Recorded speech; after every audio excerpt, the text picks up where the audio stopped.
Boas a todos. Son Zipi, a mascota oficial de Pontareas en Común. Eu e os plenos municipais de Pontareas para apoiar a nosa concelleiro. Pero o 2 de novembro enterime que xa non podo, pois o goberno actual prohibiu a entrada. Deixádeme que me explique. Recibín un correo anunciando que se proíbe a entrada de animais de compañía en edificios municipais, segundo a nova lei 7/2023 de protección animal. Pero, ollo, esta lei busca a convivencia responsable, non a prohibición total. A lei recoñece a posibilidade desta prohibición, pero como unha excepción, non como a norma a seguir. Por este motivo, presentamos no pasado pleno un ruego que exixía, en primeiro lugar, a retirada da cartelería e permitir o acceso en lugares onde non haxa contradicción con normativas de saúde pública. En segundo lugar, solicitamos regular condicións e medidas de seguridade higiénico-sanitarias para quen ingrese cos seus animais a dependencias municipais. E por último, propoñemos determinar e promover áreas específicas para os animais de compañía. A pesar de que o BNG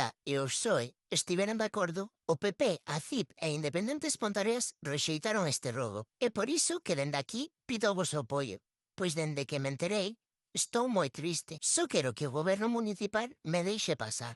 Establezamos unha convivencia responsable.